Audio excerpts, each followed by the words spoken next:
हम पढ़ रहे हैं निश्चित समाकलन। निश्चित समाकलन पिछली कक्षा में पढ़ चुके हैं मौलिक प्रमेय। आज हम पढ़ेंगे निश्चित समाकलनों में प्रतिस्थापन।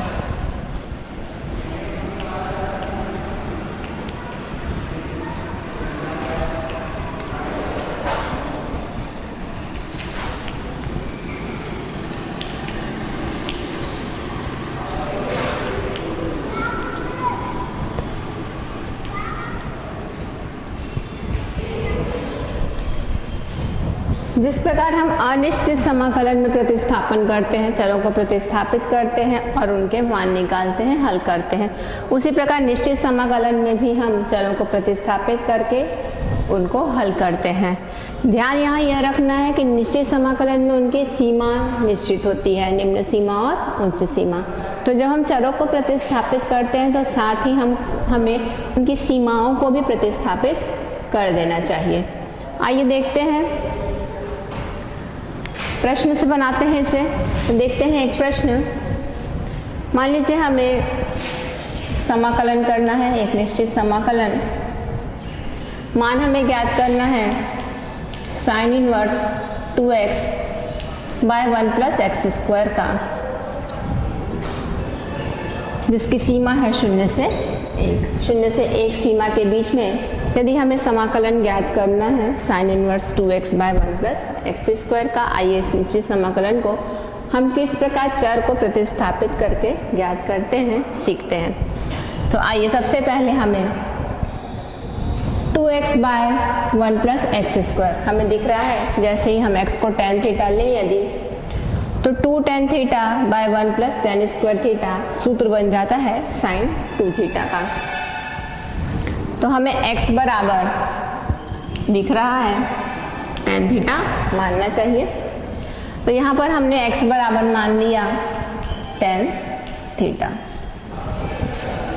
जैसे ही हमने x को tan थीटा माना, हम मान निकालेंगे dx का, अवकलन करेंगे और हम देखते हैं dx बराबर हमें मिल जाता है sec square theta d theta. हमने चर को तो परिवर्तित कर दिया x को थीटा के रूप में, साथ ही हमें इसकी सीमाओं को भी परिवर्तित करना है। अब हम देखते हैं कि सीमाएं क्या होंगी जब x का मान 0 होगा। हम ज्ञात करेंगे थीटा का मान। जब x 0 होगा तो हम देखते हैं थीटा बराबर है tan इनवर्स x के।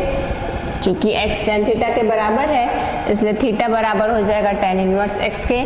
जब x का मान हम 0 रखते हैं तो थीटा का मान भी हमें मिल जाता है tan इनवर्स 0 अर्थात 0। इसी प्रकार जब जब x का मान 1 रखते हैं तो हम मान निकालते हैं थीटा का। देखते हैं जब x 1 के बराबर है तो थीटा tan इनवर्स x की जगह रख दिया हमने 1, और हम जानते हैं कि tan का मान 1 45 अंश या कोण π/4 के लिए होता है। इसलिए जब x 1 के बराबर है तो थीटा π/4 के बराबर होगा। अर्थात जैसे ही हमने चरों को परिवर्तित किया उनकी सीमाएं भी परिवर्तित हो गई 0 और π/4 के बीच। आइए निकालते हैं इस समाकलन का मान। I बराबर है 0 से 1 sine inverse 2x by 1 plus x square dx में चरों के मान को परिवर्तित करते हैं। x का मान रखेंगे हम tan थीटा। हमें क्या प्राप्त होता है देखते हैं। साइन इनवर्स 2 tan थीटा बटे में 1 plus tan square theta. dx का मान भी हम निकाल चुके हैं। dx का मान है sec square theta d theta. और इनकी सीमाएं जब x 0 है तो हमने देखा थीटा भी 0 है। जब x का मान 1 है तो थीटा का मान हमने देखा है π/4। तो इस तरह हमारा यह इंटीग्रल चेंज हो जाता है 0 से π/4 के बीच में sine inverse 2 tan theta by 1 plus tan square theta और sec square theta d theta में। 0 से π/4 साइन इनवर्स हम जानते हैं 2 tan theta by 1 plus tan square theta का मान sin 2 थीटा के बराबर होता है। रख देंगे इस मान को, साथ ही sec square theta d theta लिख सकते हैं आप लेफ्ट हैंड साइड में। चूँकि sin 2 थीटा बराबर होता है 2 tan theta by 1 plus tan square theta के। आइए आगे हल करते हैं। I बराबर इंटीग्रेशन 0 से pi by 4 sine inverse sine 2 theta बन जाएगा हमारे पास 2 थीटा, साथ ही है सेक स्क्वायर थीटा और डी थीटा। I बराबर 2 को हम बाहर निकाल सकते हैं, इंटीग्रेशन 0 से pi by 4 theta sec square theta d theta. 2 फलनों का गुणनफल हमें मिलता है थीटा और सेक स्क्वायर थीटा। जहाँ हमें 2 फलनों का गुणनफल मिलता है हम वहाँ पर समाकलन करने के लिए खंडशः समाकलन का इस्तेमाल करते हैं। तो आइए खंडशः समाकलन का सूत्र प्रयोग में लाते हैं।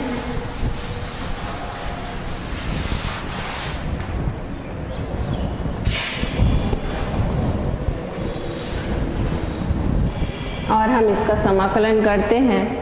पहला फलन मान लेते हैं थीटा को और दूसरा फलन हम मान लेंगे सेक स्क्वायर थीटा को। पहला फलन थीटा, दूसरे फलन का समाकलन, तो समाकलन कर देंगे sec square theta d theta, minus का चिन्ह ऋण का चिन्ह, अवकलन करेंगे डी बाई डी थीटा, थीटा का समाकलन करेंगे sec square theta d theta का और पूरे के लिए लिखेंगे डी थीटा।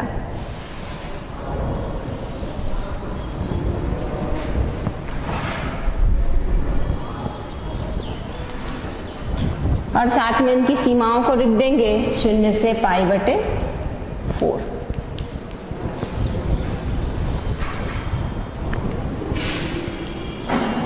देखते हैं हल करते हैं इसे। 2 थीटा सेक स्क्वायर थीटा का समाकलन हम जानते हैं होता है tan theta, minus D theta, थीटा का डी बाई डी थीटा 1 हो जाएगा, सेक स्क्वायर का समाकलन करेंगे tan थीटा मिलेगा और पूरे के लिए डी थीटा, सीमा 0 से पाई बटे 4 के लिए। 2 थीटा tan थीटा ऋण समाकलन करेंगे हम tan थीटा का। हम जानते हैं tan थीटा का समाकलन होता है माइनस लॉग कॉस थीटा, सीमाओं 0 से पाई बटे 4 के लिए। 2 थीटा tan थीटा ऋण और ऋण चिन्ह बन जाएगा धन और ये आ जाएगा लॉग कॉस थीटा। अब हल करेंगे सीमाओं को जो कि है 0 से पाई बटे 4। हल करने का तरीका,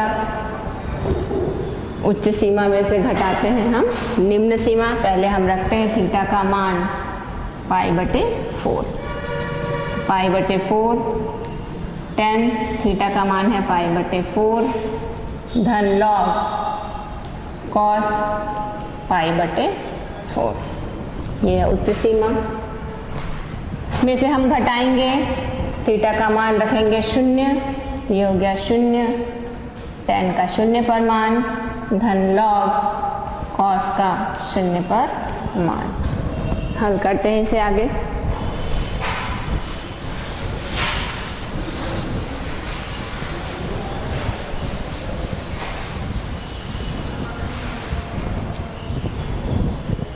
हम देखते हैं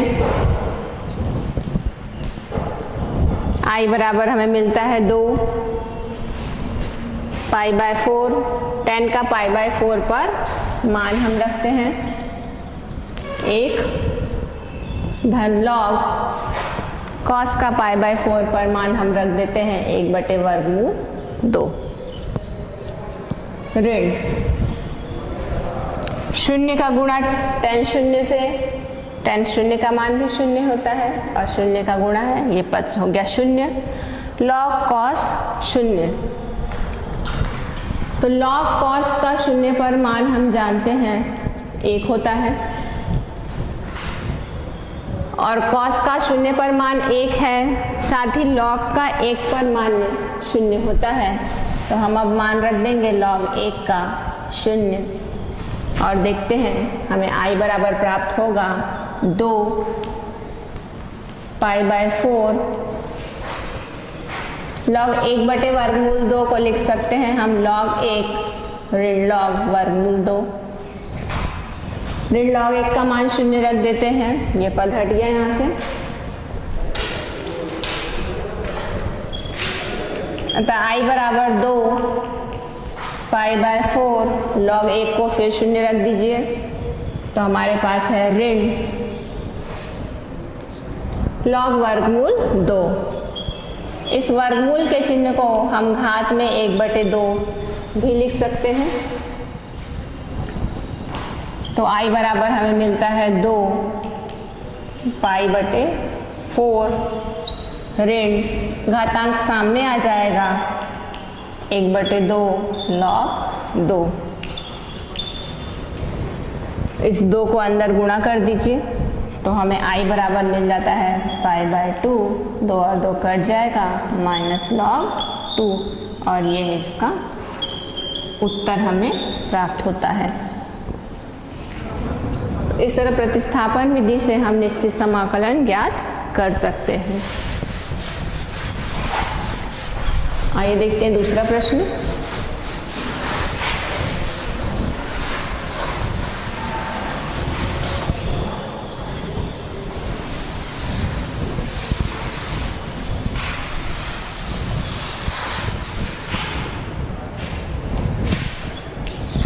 निश्चित समाकलन का दूसरा प्रश्न, I बराबर है 0 से π/2 dx बाय 2 + 3 cos x।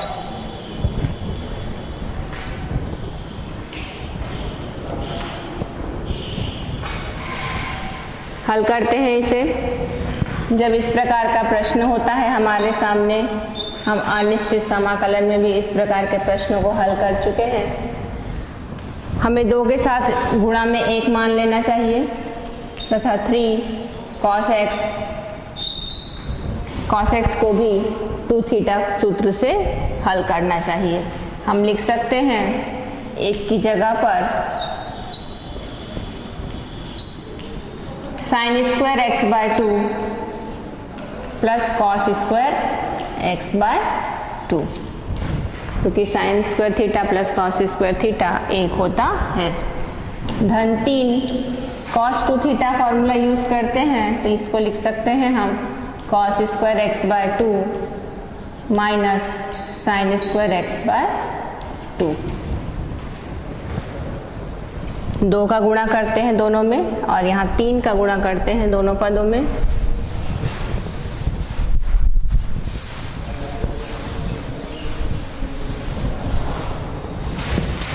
हम देखते हैं I बराबर 0 से π/2 dx बटे हमें मिलता है 2 sin² x/2 धन 2 cos² x/2 धन 3 cos² x/2 और ऋण 3 sin² x/2।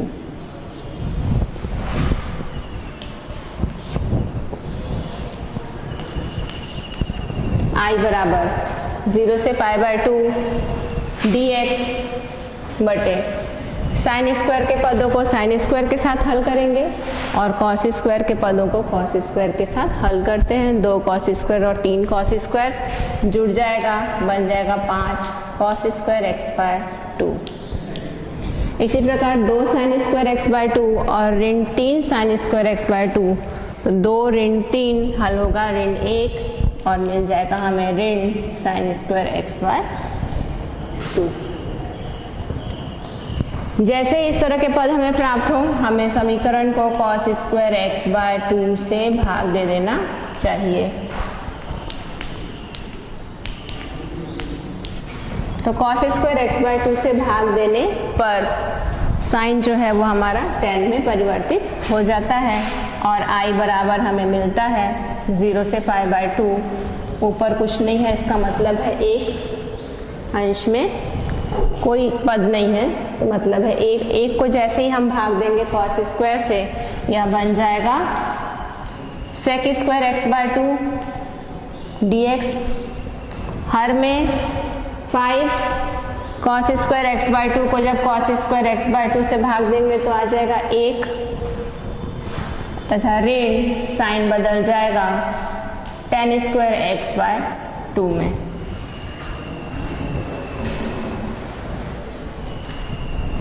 अब हमें tan x बाय 2 को एक नए चर में परिवर्तित कर देना चाहिए और इसको हमने माना कि यह t के बराबर है। tan x बाय 2 को हमने t मान लिया। मान निकालते हैं dx का और इसके लिए हमें इसे समाकलन करना चाहिए, अवकलन करना चाहिए। tan x बाय 2 का अवकलन करेंगे sec square x by 2, x by 2 का आ जाएगा 1 बाय 2, साथ में dx और यहाँ में मिल जाएगा मान dt का।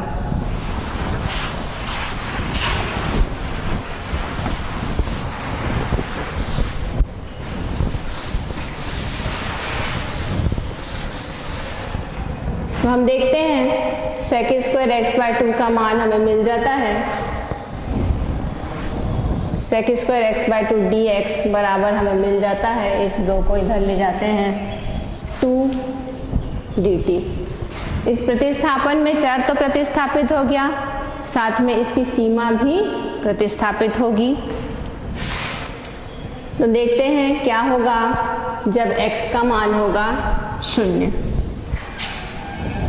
जब x 0 होगा तो t का मान क्या होगा देखते हैं। जैसे ही हम x का मान 0 रखेंगे, t का मान tan 0 के बराबर होगा, अर्थात 0 होगा। उच्च सीमा निकालते हैं। जब x का मान पाई बाय 2 के बराबर होगा, t का मान पाई बाय 2 बाय 2,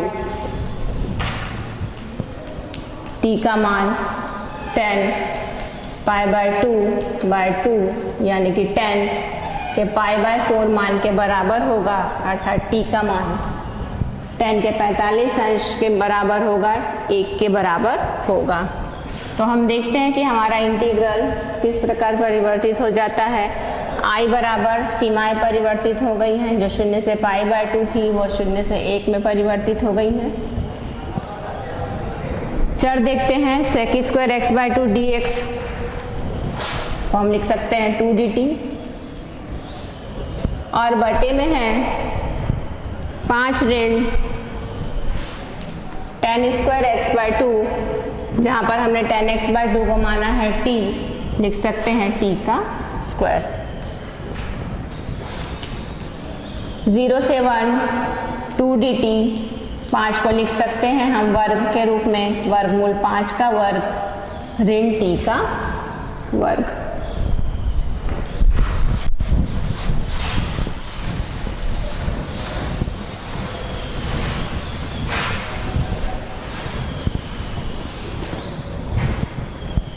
i बराबर 2, 0 से 1 dt, वर्गमूल 5 का वर्ग है ऋण t का वर्ग। तुलना करते हैं integral dx by a square minus x square से। हम जानते हैं स्टैंडर्ड फॉर्म, इसका सूत्र होता है 1/2a log a plus x by a minus x.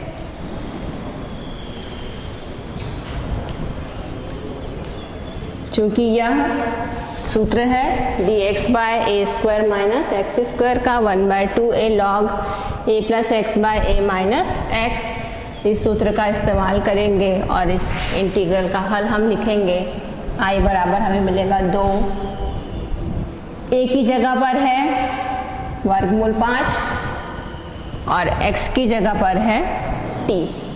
तुलना करके उत्तर लिखते हैं तो ये हमें मिलेगा 1/2, जहाँ a का मान है वर्गमूल 5, लॉग a की जगह पर है वर्गमूल 5 और x की जगह पर है t, तो वर्गमूल 5 धन t और हर में वर्गमूल 5 ऋण t, जहाँ पर इसकी सीमा हमें रखनी है 0 से लेकर 1। हल करते हैं, 2 और 2 कट गया, 1/वर्गमूल 5 लॉग वर्गमूल 5 धन t बटे वर्गमूल 5 ऋण t, 0 से 1।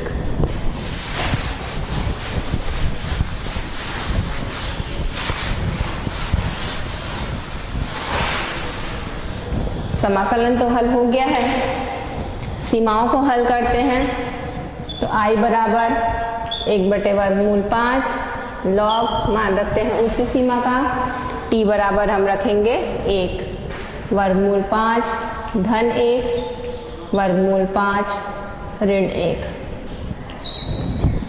ऋण 1/वर्गमूल 5 को बाहर निकाल सकते हैं, निम्न सीमा e का मान रखते हैं 0, तो लिख सकते हैं हम लॉग वर्गमूल 5 धन 0/वर्गमूल 5 ऋण 0। I बराबर 1/वर्गमूल 5 लॉग वर्गमूल 5 धन 1/वर्गमूल 5 ऋण 1, ऋण वर्गमूल 5 बटे वर्गमूल 5 कट जाएगा 1,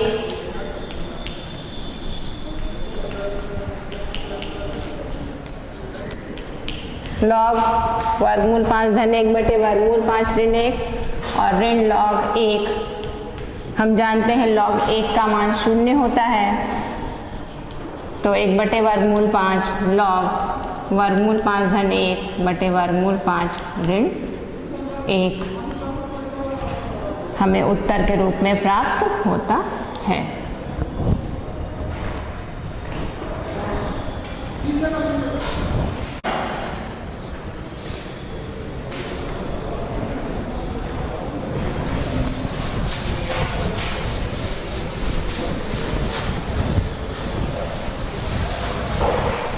आइए देखते हैं अगला प्रश्न।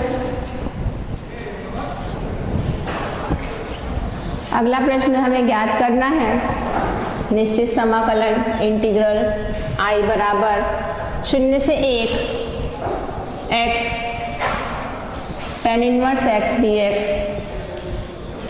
बाय 1 + x² जिसकी घात में है 3/2। चूंकि tan इनवर्स x है, हमें x बराबर tan थीटा मानना चाहिए। चरों को प्रतिस्थापित करते हैं, जिस तरह हम अनिश्चित समाकलन बनाते हैं उसी प्रकार बनाना है प्रश्नों को। सिर्फ ध्यान में यह रखना है कि अनिश्चित समाकलन में हम चरों को प्रतिस्थापित करके हल कर देते हैं। यहाँ जब भी हम चर को प्रतिस्थापित करते हैं, साथ ही हमको उसकी सीमाओं को भी प्रतिस्थापित करना चाहिए। x बराबर हमने tan थीटा माना, इस समय थीटा का मान मिल जाता है tan इनवर्स x।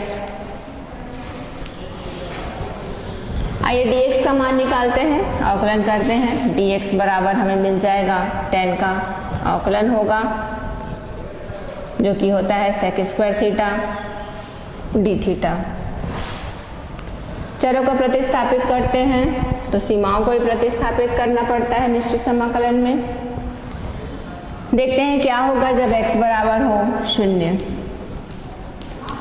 जब x का मान हम 0 रखते हैं, थीटा के मान में क्या परिवर्तन होता है। तो जब x 0 है तो हम देखते हैं थीटा tan इनवर्स 0 के बराबर है, अर्थात 0 है। जब x का मान 1 है तो हम देखते हैं थीटा tan इनवर्स 1 के बराबर है, अर्थात π/4 के बराबर है। tan का मान 45 अंश पर 1 होता है, tan इनवर्स 1 होगा π/4। आइए रखते हैं चरों तथा उनकी सीमाओं के मान। I बराबर हमें प्राप्त हो जाएगा 0 से π/4। x का मान है tan theta, tan inverse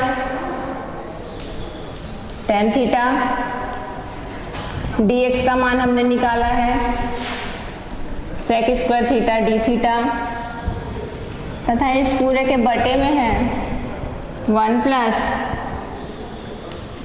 tan square theta की घात में 3/2।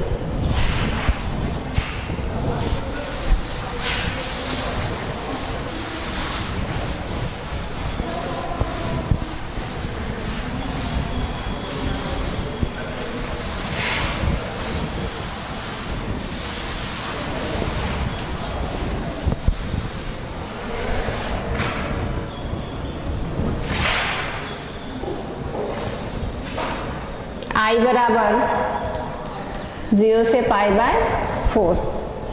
tan इनवर्स tan थीटा बन जाएगा थीटा, साथ में है tan थीटा और sec square theta d theta. हर में है 1 plus tan square theta, 1 plus tan square theta होता है sec स्क्वायर थीटा, घात में 3/2। हमने लिखा है 1 प्लस tan स्क्वायर थीटा को sec स्क्वायर थीटा, साथ ही हमने लिखा है tan इनवर्स tan थीटा को थीटा। I बराबर 0 से π/4। Theta tan theta sec square theta d theta, sec square theta की घात में है 3/2, 2 और 2 कट जाएगा और हमें मिलेगा sec की घात में 3 थीटा। sec स्क्वायर थीटा से घात 3 है, 2 कट जाएगा, 1 sec थीटा बचेगा। 0 से π/4 theta tan theta d theta और हर में हमें मिल जाएगा sec थीटा। आइए इसको हल करते हैं।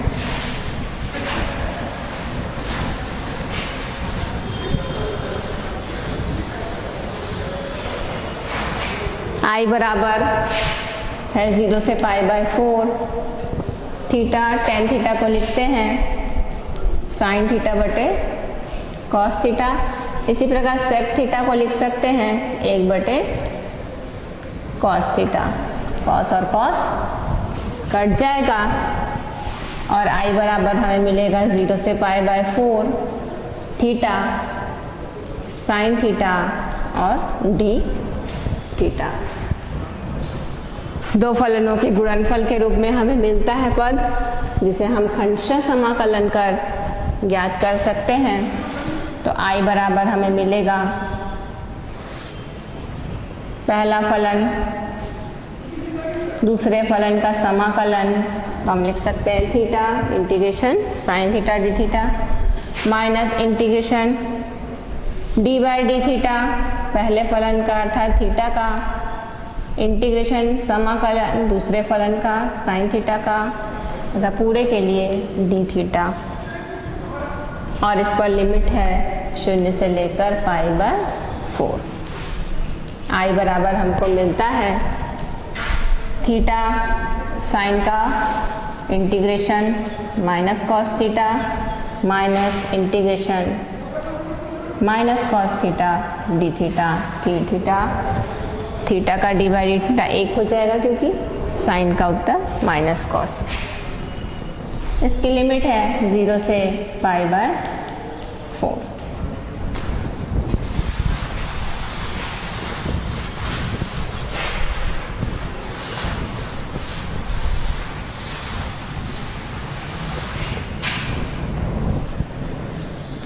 I बराबर 0 से π/4।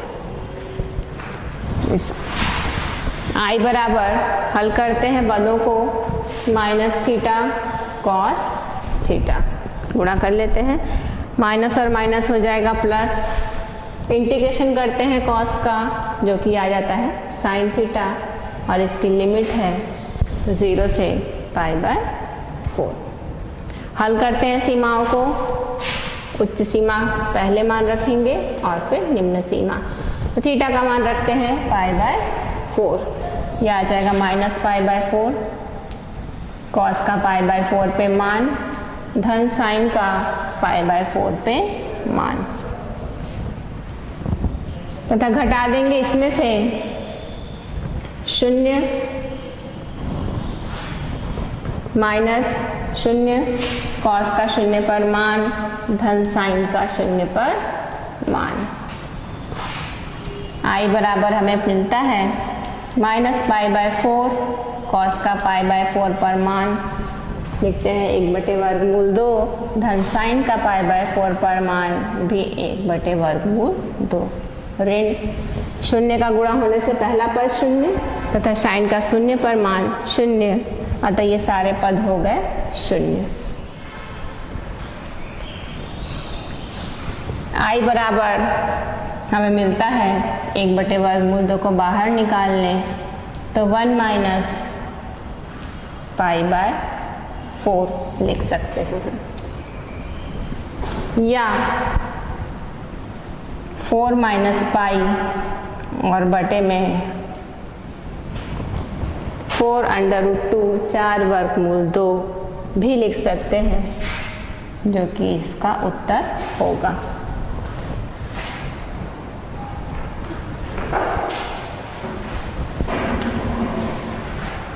आइए अब देखते हैं निश्चित समाकलन के प्रगुण।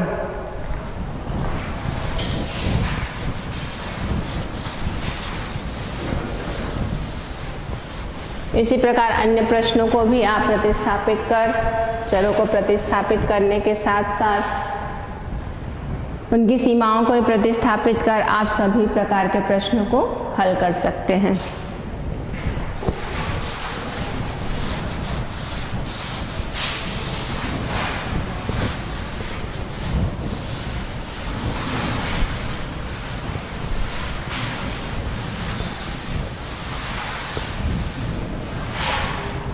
देखते हैं निश्चित समाकलनों के प्रगुण।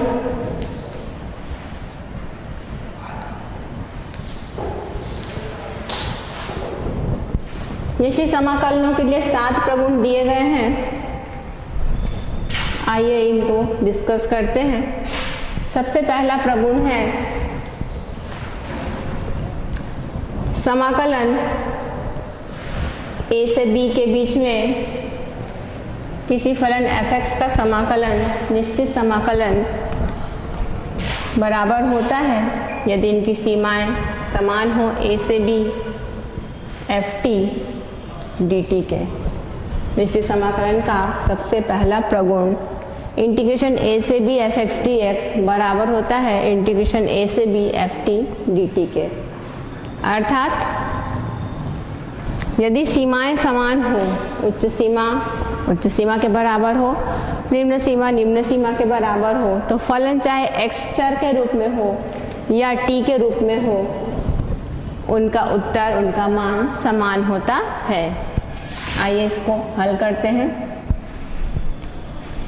लेफ्ट हैंड साइड लेकर चलते हैं तो हम जानते हैं किसी भी फलन का निश्चित समाकलन इंटीग्रेशन a से b f(x) dx बराबर होता है fb माइनस fa के। पढ़ चुके हैं हम।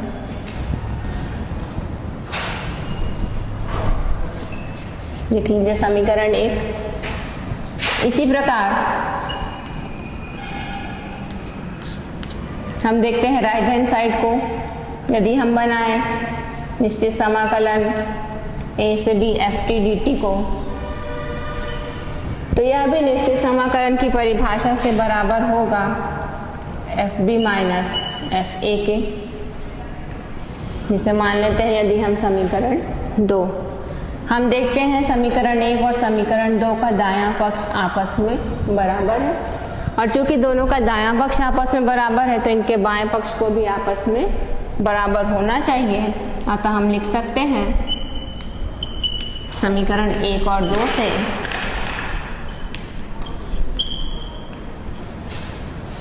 इंटीग्रेशन a से b f(x) dx बराबर होगा इंटीग्रेशन a से b ft dt के।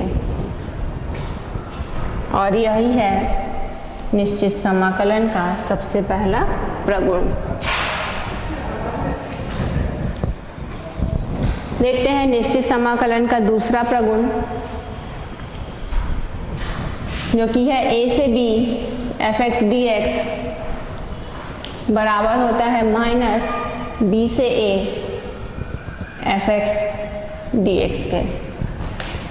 अर्थात यदि निश्चित समाकलन की सीमाओं को परस्पर बदल दिया जाए, अर्थात a की जगह पर b और b की जगह पर a ला दिया जाए, तो उत्तर में सामने एक ऋण का चिन्ह आ जाता है। देखते हैं कैसे इसको हम बना सकते हैं। लेफ्ट हैंड साइड है a से b f(x) dx। हम जानते हैं किसी भी फलन का निश्चित समाकलन उस फलन के उच्च सीमा में से निम्न सीमा मान को घटाने से प्राप्त होता है। अर्थात इंटीग्रेशन a से b f(x) dx बराबर होता है fb माइनस f है। पढ़ चुके हैं हम। ऋण का चिन्ह इसमें से बाहर ले लीजिए, तो हम लिख सकते हैं fa माइनस fb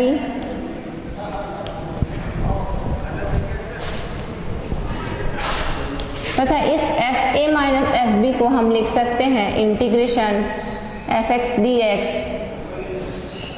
b से a के बीच में, जो कि है हमारा राइट हैंड साइड। अतः हम लिख सकते हैं इंटीग्रेशन a से b f(x) dx बराबर होता है इंटीग्रेशन माइनस इंटीग्रेशन b से a f(x) dx के।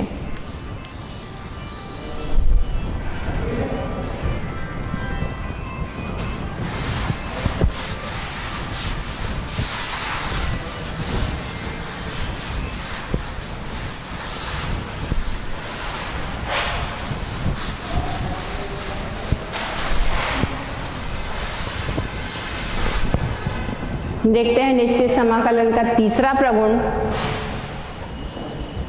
जो कि है